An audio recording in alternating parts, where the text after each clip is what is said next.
오늘 저희들에게 주신 은혜 말씀은 야고보서 4장 4절, 5절, 6절입니다. 야고보서 4장 4절, 5절, 6절 신약 374면에 있습니다. 하나님의 말씀을 봉독해 드릴 때 여러분의 심령과 귀에 은혜가 있기를 소원합니다. 하나님의 말씀입니다. 간음하는 여자들이여, 세상과 벗된 것이 하나님의 원수임을 알지 못하느뇨? 그런즉 누구든지 세상과 벗이 되고자 하는 자는 스스로 하나님과 원수되게 하는 것이니라. 너희가 하나님이 우리 속에 거하게 하신 성령이 시기하기까지 사모한다 하신 말씀을 헛된 줄로 생각하느뇨? 그러나 더욱 큰 은혜를 주시나니 그러므로 일렀으되 하나님이 교만한 자를 물리치시고 겸손한 자에게 은혜를 주신다 하였느니라. 아멘. 하나님 말씀이었습니다. 여러분 참 덥고 참 힘든 날에도 여러분 이렇게 주일 예배 참석한 것 주님의 이름으로 환영합니다. 여러분 참 잘 오셨습니다. 우리 또 한번 해볼까요? 양손을 가슴에 얹고 우리가 두 번 외쳐보는데요. 난 하나님의 특별한 사랑을 받은 사람입니다. 두 번 합니다. 나는 하나님 특별한 사랑을 받은 사람입니다. 나는 하나님의 특별한 사랑을 받은 사람입니다. 아멘입니까 여러분? 예, 우리가 그런 사람들이죠. 우리 같이 외쳐볼까요? 하나님을 기쁘시게, 사람을 행복하게. 네. 야고보서를 강의하면서 1장, 2장, 3장까지는 참 따뜻하고 이렇게 뿌듯한 이렇게 메시지를 전했었는데요.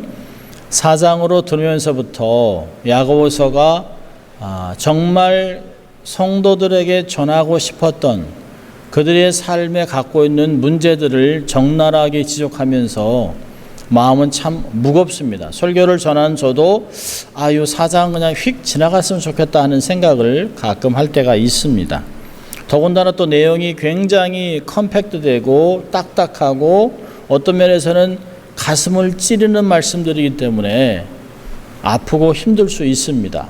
그러나 여러분 잘 믿음으로 지금 주님께서 야고보의 입을 통하여 또 목회자의 입을 통하여 나에게 내 삶을 돌아보라 라고 하는 메시지가 아닐까 하는 마음으로 말씀을 들었으면 참 좋겠습니다. 여러분 오늘 말씀 제목이 세상의 벗 하나님의 원수, 이 본문이 이야기하는 내용입니다. 야고보서 4장 전체는 세속화를 경계하고 있습니다. 예수의 은혜를 경험하고 구속을 경험하고 하나님의 은혜와 말씀과 소망을 가지고 이 세상에서 살아가야 됨에도 불구하고 세상을 품고 살아가는 월드 크리스찬이 아니라 세속적인 월들리 크리스찬이 된 성도들을 보고 지적을 하고 있습니다. 자기의 정욕을 다스리지 않고 세상에 있는 모습 그대로 교회에 들어와서 교회에 있는 법을 무시하고 교회에 있는 은혜와 사랑의 모든 관계들을 무시하고 세상법으로 교회에 있는 사람들을 힘들게 하고 관계 속에서 다툼과 싸움을 일으키며 교회가 분열되고 있었던 그런 모습을 지적하고 있습니다. 현대 교회와 전혀 다르지 않습니다. 화평을 누리고 경건을 세워가고 성령의 충만을 통해서 능력의 삶을 살아가는 것이 아니에요. 세상의 모습 그대로 싸우고 집착하고 다투고 온갖 루머를 다 흘리고 욕심을 가지고 추하게 살아가는 세상 사람들이 아닙니다. 그런 삶을 살아가는 성도들의 삶의 이중성을 고발하고 있습니다. 세상의 벗이 되어 세상을 닮아가고 있는 성도들을 하나님의 원수가 되는 것이라고 경고하고 있습니다. 여러분 하나님의 원수의 결과는 뭘까요? 멸망입니다. 누가 하나님을 대적해서 살아남을 사람이 있겠습니까? 오늘 보세요. 오늘 그 4장 4절을 보면 느닷없이 이 표현을 쓰고 있습니다. 간음하는 여자들이요. 여러분 우리가 야고보서를 3장까지 보면서 야고보가 성도들에게 늘 사용했던 단어가 뭐냐면 내 형제들아. 여러분 1장 2절도 내 형제들아, 2장 3절과 14절에 내 형제들아, 3장 1절에도 내 형제다 이렇게 권면을 했어요. 근데 느닷없이 갑자기 톤을 확 바꿔버립니다. 그리고 간음하는 여자들이야 라고 얘기하고 있습니다. 여러분, 이 표현은 결혼 생활에서 남편에게 정조를 지키지 않는 부도덕한 여인을 가리킬 때 쓰는 말입니다. 물론 여기서도 간음하는 여자들만을 얘기하는 것이 아니에요. 하나님의 신부가 된 모든 성도들, 예수 그리스도의 은혜를 경험하고 살아가는 하나님의 언약 백성들을 다 신부로 보고 있는 것입니다. 성경은 여러 곳에서 하나님과 하나님의 언약 백성들을 남편과 아내, 신랑과 신부라는 표현을 많이 쓰고 있습니다. 이사야 54장 5절을 보면 너를 지으신 자는 내 남편이라. 하나님이 남편이라는 것이에요. 예레미야 3장 14절은 나 여호와가 말하노라 배역한 자식들아 돌아오라 나는 너의 남편임이니라. 예레미야 3장 20절에서는 이스라엘 족속가 마치 아내가 자기 남편을 속이고 떠난 같이 너희가 정령이 나를 속였느니라. 사실 하나님의 피 맺힌 눈물의 고백이 아닐 수 없습니다. 자기를 두고 버리고 세상으로 가고 있는 신부에게 여보 그러면 안 돼. 돌아와. 내가 당신 남편이잖아. 라고 주님이 얘기하고 있어요. 호세아에서는 고멜이라는 여인을 통해서 나가서 간음을 하고 자식을 낳고 임신해서 돌아오는 그 여인을 계속 사랑하면서 하나님이 그런 인생을 살아가는 여인을 사랑한 것 같은 너희도 하나님의 사랑을 경험하고 기억하라고 얘기하는 걸 얘기하고 있습니다. 이스라엘 백성은 끊임없이 하나님을 버리고 바알신을 섬기고 있었던 것을 하나님이 책망하고 있습니다. 여러분, 신약에서는 성도들을 신랑 되신 예수를 기다리는 신부로 묘사하고 있습니다. 하나님은 자기의 신부된 백성을 변함없는 사랑과 열정으로 돌보고 때를 따라 돕는 은혜를 주시고 필요에 따라 모든 것들을 주시며 우리를 사랑한다 이야기하고 있습니다. 그런데 많은 사람들이 하나님을 사랑한다고 하지만 사실은 하나님은 우선이 아니에요.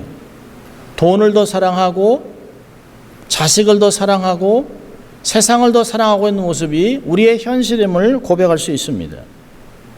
그러다 보니까 하나님과의 관계가 많이 소원해졌습니다. 말씀도 읽지 않고 기도도 하지 않고 예배도 뜨문뜨문 나오고 헌금은 아까워서 못하고 세상 재미를 찾아 헤매고 다니고 있습니다. 스포츠, 친구들 모임에 적극적이 됩니다. 여러분, 이러한 삶을 살아갔던 고멜 같은 성도들에게 호세아 2장 8절은 이렇게 경고합니다. 곡식과 새 포도주와 기름은 내가 저에게 준 것이요 저희가 바알을 위하여 쓴 은과 금도 내가 저에게 준 것이오늘 저가 알지 못하도다. 여러분, 건강, 재물, 가정, 학력, 인맥, 재능, 이 모든 것이 내가 이룬 것이 아닙니다. 하나님이 우리에게 주신 것이에요. 하나님의 영광을 위해서 이 땅에서 은혜 가운데 삶을 살아가고 세상의 빛과 소금의 역할을 감당하라고 주신 것들입니다. 하나님이 주신 것이에요. 그런데 하나님이 주신 이것을 가지고 마치 하나님께 받지 않은 것인 양 내 것이라 생각하고 이것을 가지고 세상을 쫓고 있습니다. 하나님을 저버리고 삶을 살아가고 있습니다. 현대를 살아가고 있는 많은 성도들이 영적으로는 영적인 음부의 삶을 살아가고 있습니다.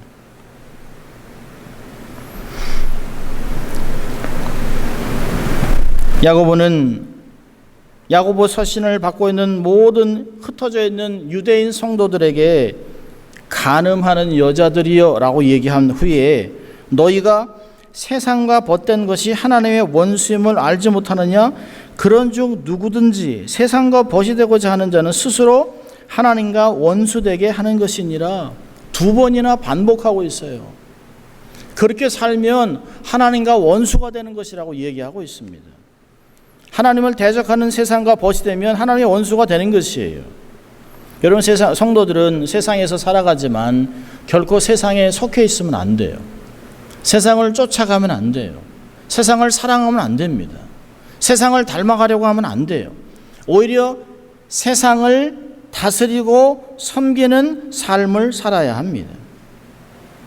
세상에서 주는 쾌락을 맛보고 그것에 짜릿한 것을 가지고 오감을 자극하는 세상의 모든 것을 가지고 즐기며 살아가는 것은 하나님의 원수가 되는 것이라고 얘기하고 있습니다.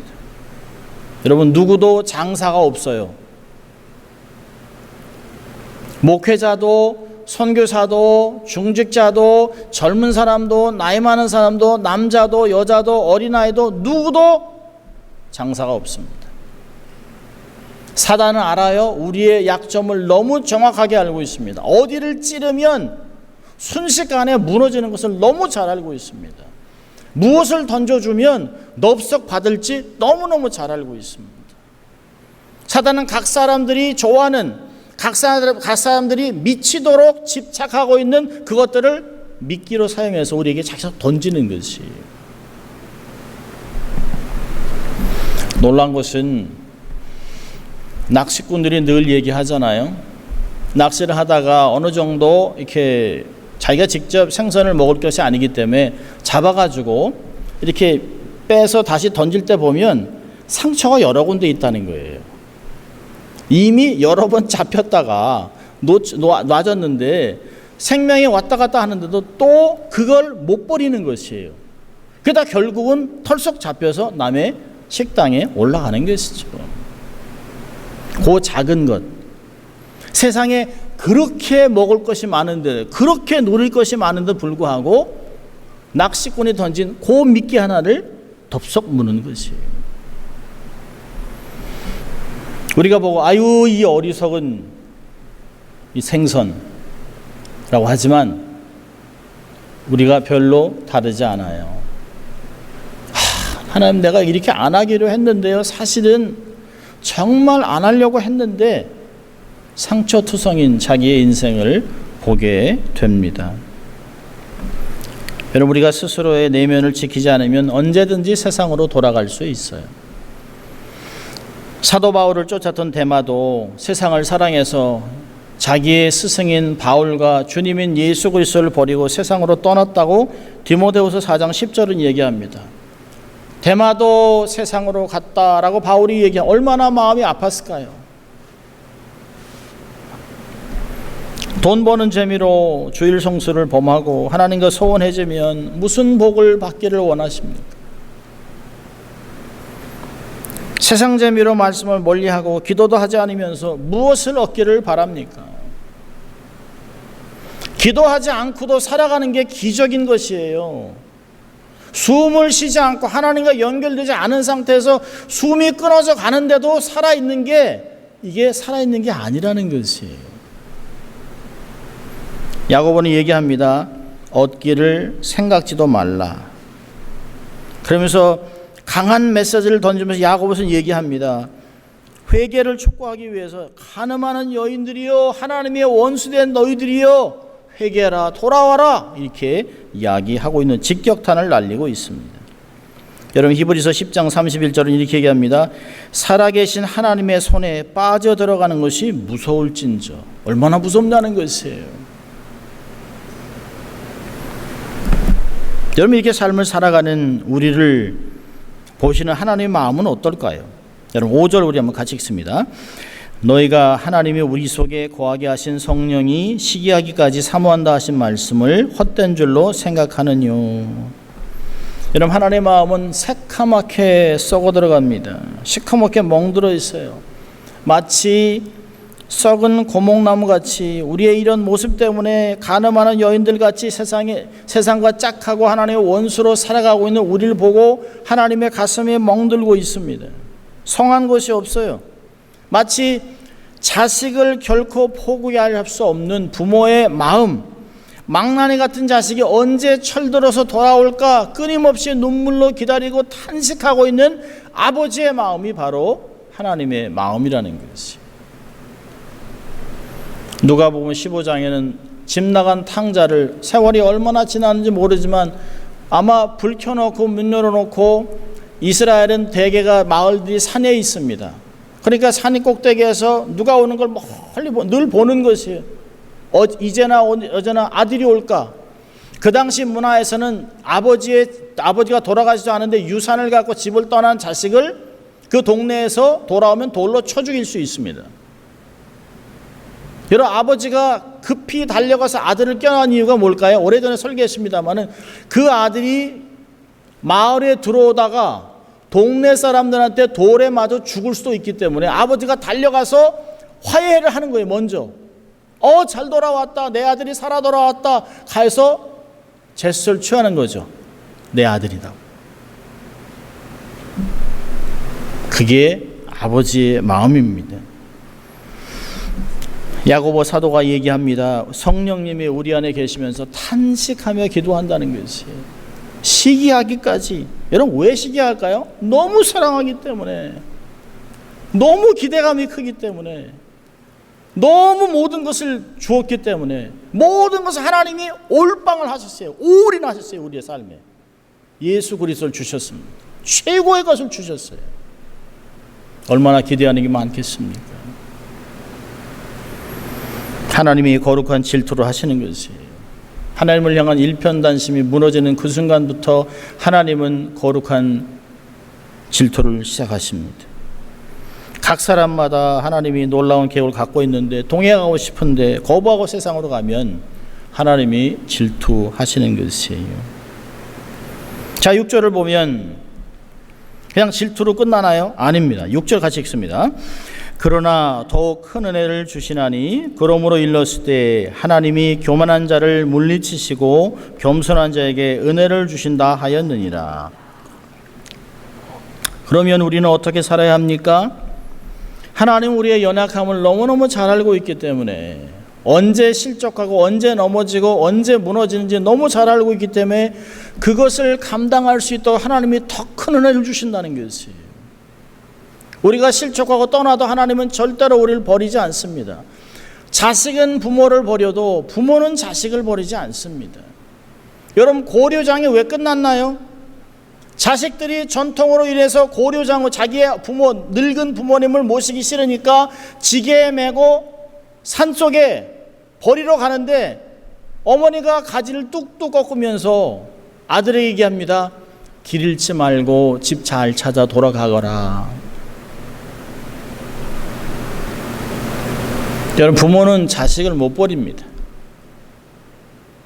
하나님께서 시기하고 질투하면서 자식을 버리는 것이 아니에요.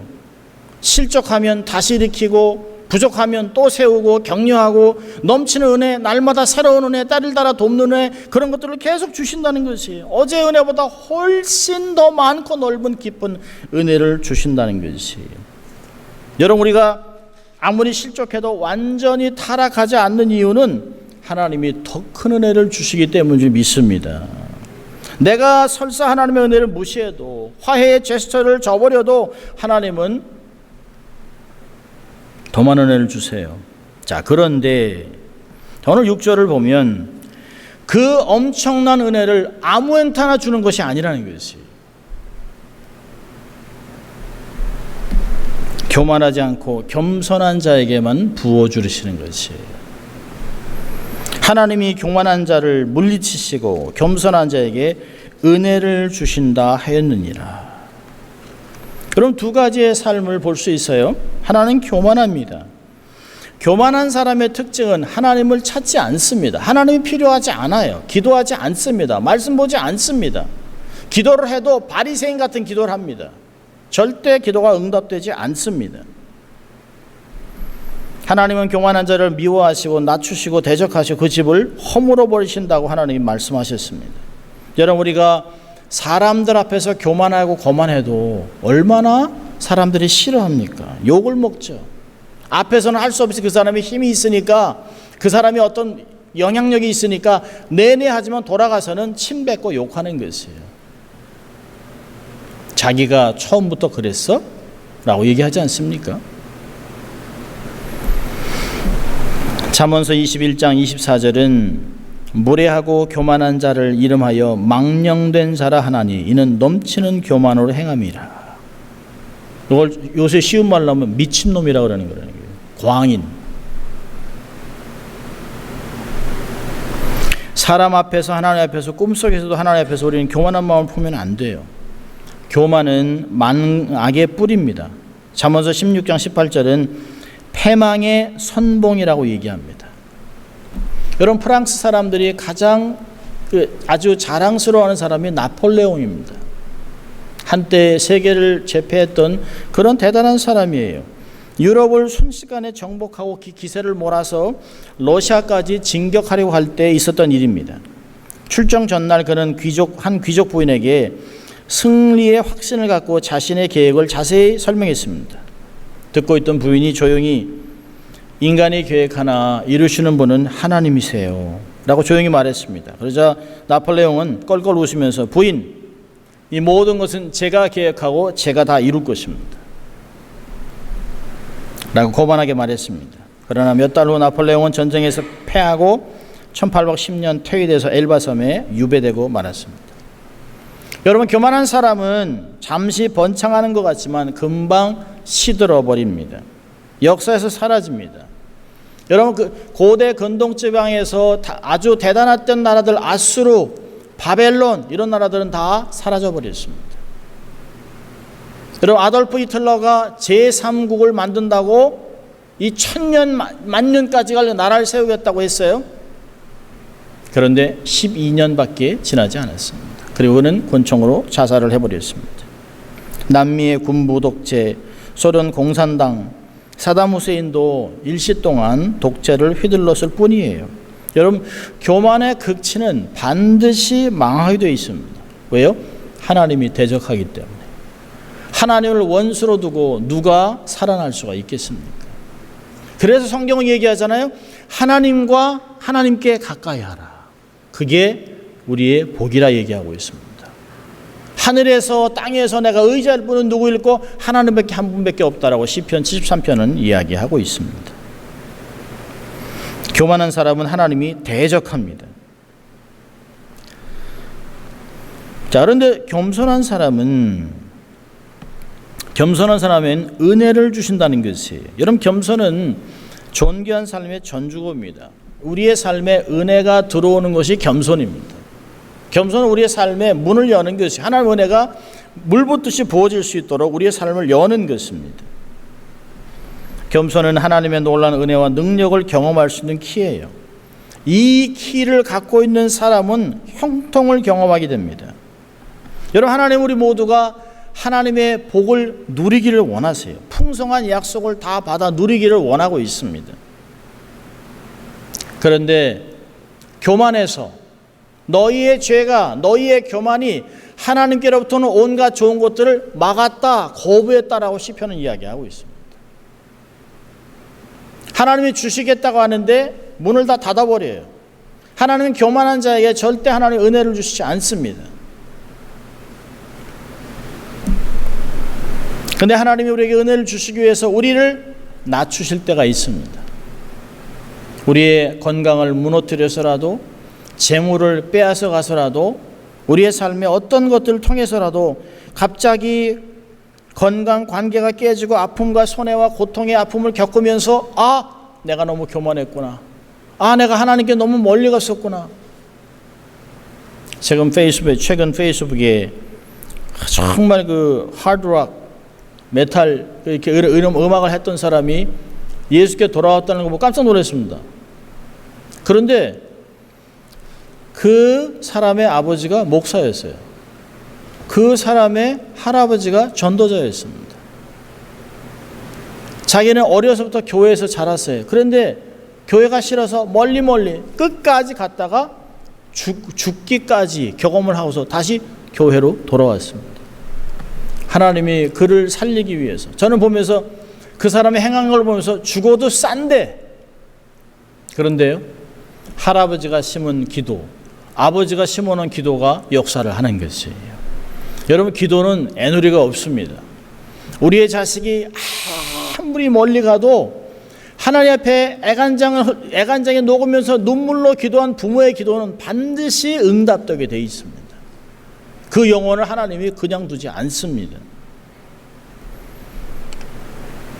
하나님은 그런 아픔을 통해서 깜짝 놀랐겠죠.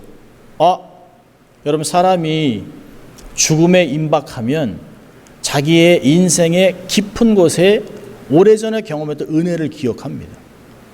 하나님을 기억하는 거예요. 내가 하나님을 떠났다 이렇게 죽게 되는구나. 하나님 돌아옵니다. 살려주세요 라고 하는 것이.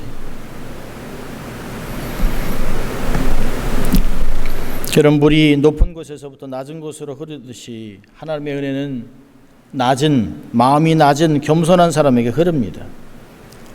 그런 물은 흐르다가 또 다른 곳으로 가지만 겸손한 사람에게는 하나님의 은혜를 담을 수 있도록 그릇을 점점 확대시켜 줍니다. 누가 하나님의 큰 은혜와 깊은 은혜를 경험할 수 있을까요? 계속 낮아지는 사람입니다. 여러분, 낮아짐은 끝이 없어요.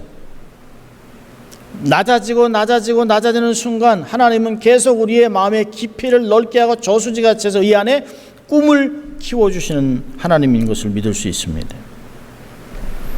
겸손하면 살 수 있습니다. 겸손하면 역사를 감당할 수 있어요. 여러분, 세상은 강한 자가 이기는 것이 아닙니다. 세상은 겸손한 자가 땅을 차지하겠다고 하나님 말씀해 놓으셨습니다. 아멘. 온유한 자, 겸손한 사람이 세상의 사람들을 얻는 것이에요. 세상의 재물을 얻는 것입니다. 세상의 땅을 다스리게 되어 있습니다. 여러분, 우리가 세상과 짝하면 일시적으로 서 있는 것 같아도 곧 넘어집니다. 우리가 하나님 없이 재물을 얻고 권력과 인기를 얻으면 성공한 것 같지만 사실은 근본적으로 성공한 것이 아니에요. 어떤 학자는 이렇게 얘기했습니다. 마치 시체를 세우는 것 같아서 폭풍이 불면 여지없이 넘어지고 썩는 냄새가 난다. 여러분, 속에 생명이 있어야 폭풍 속에서도 계속 서 있을 수 있습니다. 여러분, 은혜가 우리로 하여금 살아가게 하는 것이에요. 은혜가 우리로 하여금 하나님께 나오게 하는 것이에요. 은혜가 하나님 앞에 하나님의 뜻을 이루며 살아가는 인생으로 만들어 준다는 것이에요. 야고보는 정확하게 지적하고 있습니다. 결단하라는 것이에요. 하나님 앞에 원수로 살아갈 것인가, 아니면 하나님의 은혜를 받으며 삶을 살아갈 것인가를 결단하라는 것이죠. 자, 여러분, 미가서 6장 8절을 한번 볼까요? 미가서 6장 8절 읽고 말씀을 마치려고 합니다. 미가서 6장 8절.